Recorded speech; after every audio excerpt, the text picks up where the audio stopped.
Hello everyone, welcome to Kashu Infotech's Tech News Today. இன்னைக்கு நம்ம என்னென்ன நியூஸ் கொண்டு வந்திருக்கோன்றதை ஒவ்வொன்றா பார்க்க ஆரம்பிக்கலாம் வாங்க. ஃபர்ஸ்ட் நியூஸ் என்ன அப்படின்னு பார்த்தீங்கன்னா கூகுள் பிளே ஸ்டோர் இப்போ புதுசாக ஒரு அப்டேட்டில் ஒர்க் பண்ணிட்டு இருக்காங்கன்னு சொல்கிறாங்க. என்ன அப்டேட்னு பார்த்தீங்கன்னா இதுக்கு முன்னாடி பிளே ஸ்டோரில் நம்ம ஏதாச்சும் ஒரு ஆப்ஸை இன்ஸ்டால் பண்ணுறோம்னா அங்கே சீக்வென்ஷியல் டவுன்லோட் அப்படின்றது தான் நடக்கும். ஸோ சீக்வென்ஷியல் டவுன்லோட்னா என்னன்னு பார்த்தீங்கன்னா ஒரு ஆப் இன்ஸ்டால் ஆகி முடிச்சதுக்கப்புறம் தான் அடுத்த ஆப்பை நம்மளால் இன்ஸ்டால் பண்ண முடியும். பட் இப்போ என்ன அப்டேட்டில் ஒர்க் பண்ணுறாங்கன்னு பார்த்தீங்கன்னா பேரலல் டவுன்லோட்ஸ், அதாவது ஒரே நேரத்தில் உங்களால் 2-3 ஆப்ஸை கூட இன்ஸ்டால் பண்ணிக்க முடியும். பட் இது அவங்க பை டிஃபால்ட்டாக 2 ஆப்ஸுக்கு மட்டும் ரெஸ்ட்ரிக்ட் பண்ணியிருக்காங்க. மேக்ஸிமமாக 5 டவுன்லோட்ஸ் வரைக்கும் நம்மளால அதை அட்ஜஸ்ட் பண்ணிக்க முடியும் செட்டிங்ஸ்ல போயிட்டு. பட் இந்த அப்டேட் நம்ம மேனேஜ் ஆப்ஸ் அந்த செக்ஷன்ல இருக்கக்கூடிய அப்டேட் ஆல் அப்படின்ற ஃபங்க்ஷன்லயும் சரி, ஒவ்வொரு ஆப் அப்டேட் பண்றதுலயும் சரி பெருசா ஒர்க் ஆகாது. நீங்க புதுசா இன்ஸ்டால் பண்ணக்கூடிய ஆப்ஸுக்கு மட்டும் தான் ஒர்க் ஆகும் அப்படின்றத சொல்லியிருக்காங்க. செகண்ட் நியூஸ் என்ன அப்படின்னு பார்த்தீங்கன்னா யூடியூபோடது. இப்போ யூடியூப் நீங்க இன்காக்னிட்டோ மோட் அப்படின்ற இந்த பர்டிகுலர் மோட்லேயோ இல்லைனா லாகின் பண்ணாம யூடியூப் ஓப்பன் பண்ணி நீங்க மெயின் பேஜ் அதாவது ஹோம் பேஜ் போறீங்கன்னா அந்த இடத்துல உங்களுக்கு எந்த விதமான சஜஷன்ஸ் அண்ட் ரெக்கமெண்டேஷன்ஸ் எதுவுமே இருக்காது. நீங்க வந்து சர்ச் பண்ணா மட்டும்தான் வீடியோஸை வந்து பார்த்துக்க முடியும்.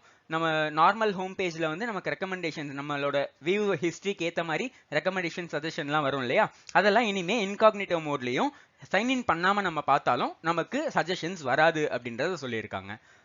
அடுத்த நியூஸ் என்ன அப்படின்னு பார்த்தீங்கன்னா நம்மளோட இந்தியாவில் மிஷன் திவ்யாஸ்திரா அப்படின்னு சொல்லக்கூடிய இந்த ஒரு மிஷனை சக்ஸஸ்ஃபுல்லாக கம்ப்ளீட் பண்ணியிருக்காங்க. இது நேற்று நமக்கு அதாவது 11ஆம் தேதி மார்ச் வந்து நமக்கு இந்த மிஷனை வந்து சக்ஸஸ்ஃபுல்லாக முடிச்சிருக்காங்க. இது என்னன்னு பார்த்தீங்கன்னா இது ஒரு நியூ ஏஜ் அக்னி 5 பேலிஸ்டிக் மிசைல் அப்படின்னு சொல்றாங்க. இந்த ஒரு மிசைலை வச்சு நம்மளால மல்டிபிள் வார் ஹெட்ஸ் அதாவது நிறைய மிசைல்ஸை ஒரே வாட்டி ஒரே ஒரு வெப்பனில் கேரி பண்ணிட்டு போயிட்டு டிஃப்ரெண்ட் டார்கெட்ஸை ஒரே வாட்டி நம்மளால அடிக்க முடியும். அதுவுமே 5000 கிலோமீட்டருக்கு தூரமாக இருக்கக்கூடிய டார்கெட்ஸை கூட ஈஸியாக மல்டிபிள் டைரக்ஷன்ஸ் நம்மளால அடிக்க முடியும் அப்படின்னு சொல்றாங்க. இந்த ஒரு டெக்னாலஜிக்கு பேரு MIRVன்னு சொல்றாங்க, அதாவது multiple independently targetable reentry vehicle அப்படின்னு சொல்றாங்க. இந்த பர்டிகுலர் டெக்னாலஜி ஏற்கனவே அதாவது 50 வருஷத்துக்கு முன்னாடியே பப்ளிக்கா வந்து வந்துருச்சு. இது வந்து ஏற்கனவே US, Russia, UK, France, China போன்ற பெரிய பெரிய கண்ட்ரீஸ்க்கு மட்டும்தான் இந்த டெக்னாலஜி வந்து அக்சசபிளா இருந்தது. லாஸ்ட் இயர் பாத்தீங்கன்னா பாகிஸ்தான்ல கூட இந்த டெக்னாலஜியை கொண்டு வந்துட்டாங்க. பட் இப்போதான் நம்ம இந்தியாவில் வந்து கொண்டு வந்திருக்காங்க. பட் கொண்டு வந்ததே கிரேட், கரெக்டா? அடுத்த நியூஸ் என்னன்னு பாத்தீங்கன்னா ட்ராயோடது. ஸோ ட்ராய் வந்து CNAP அதாவது காலர் நேம் பிரசன்டேஷன் அப்படின்னு சொல்லக்கூடிய இந்த ஒரு டெக்னாலஜியில் ஒர்க் பண்ணிட்டு இருக்காங்க. இந்த பர்டிகுலர் ரெகுலேட்டரியை எல்லா நெட்வொர்க்ஸ் கிட்டயுமே ஏற்கனவே பேசியிருக்காங்க. எல்லாருக்கூடையும் கலந்து பேசும்போது எல்லாருமே வந்து இதுக்கு அகேன்ஸ்டா தான் பேசியிருக்காங்க. பட் இதோட ரெகுலேட்டரி கூட சீக்கிரம் கொண்டு வர போறாங்க அப்படின்றத சொல்லியிருக்காங்க. இந்த காலர் ஐடி அப்படின்றது என்னன்னா நம்ம ட்ரூ காலர் மாதிரி தான். பட் ட்ரூ காலர் அப்படின்றது ஒரு பப்ளிக் சோர்ஸ், அதாவது அவங்க என்னென்ன நேம்ஸ் கொடுத்தாங்களோ அதுதான் ஆப்போசிட்ல இருக்கவங்க ஷோ ஆகும். ஆனா இதை இந்தியன் கவர்மெண்டே ட்ராயை கொண்டு வந்துட்டாங்கன்னா எந்தெந்த யூசர் அவங்க எந்த நேம்ல சிம் வாங்கினாங்களோ அந்த நேமையே இன்னொரு கால் பண்ணக்கூடிய யூசரால பாத்துக்க முடியும். ஸோ இந்த ஒரு டெக்னாலஜி கூடிய சீக்கிரம் இந்தியாவில் வரப்போகுதுன்றதை நம்ம தாராளமாக எதிர்பார்க்கலாம். அடுத்த நியூஸ் என்னன்னு பாத்தீங்கன்னா நாசாவோடது. ஆக்சுவலா இந்தியால இருந்து 15 இயர்ஸ் ஓல்டு இந்தியன் பாயை வந்து நாசா வந்து செலக்ட் பண்ணிருக்காங்க. எதுக்காக அப்படின்னு பாத்தீங்கன்னா HERC அப்படின்னு சொல்லக்கூடிய ஒரு நாசா மிஷனுக்கு. ஸோ இந்த HERCன்றது ஹியூமன் எக்ஸ்ப்ளோரேஷன் ரோவர் சேலஞ்ச் அப்படின்னு சொல்லுவோம். இப்போ இதுல ஸ்டூடெண்ட்ஸை நிறைய பேரை என்கேஜ் பண்ண வைக்கலாம் அப்படின்னு நாசா ட்ரை பண்ணாங்க.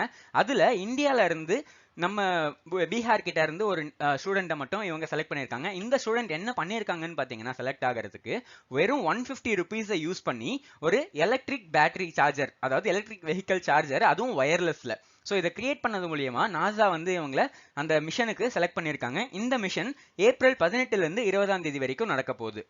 ஸோ அடுத்த நியூஸ் என்ன அப்படின்னு பார்த்தீங்கன்னா NVIDIAவோடது. ஸோ இந்த NVIDIA அவங்களோட AI ப்ராஜெக்ட்காக நிறைய டேட்டா செட்ஸை வந்து ட்ரெயின் பண்றதுக்காக எடுத்திருக்காங்க. அந்த ட்ரெயின் பண்ண டேட்டாஸ் அதாவது நீமோன்னு சொல்லக்கூடிய ஒரு AI.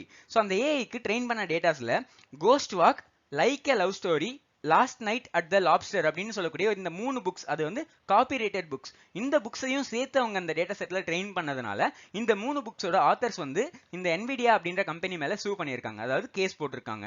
ஓகேவா? ஸோ இதுதான் வந்து இன்னைக்கான டெக் நியூஸஸ். ஸோ இதே மாதிரி நிறைய டெக் நியூஸோட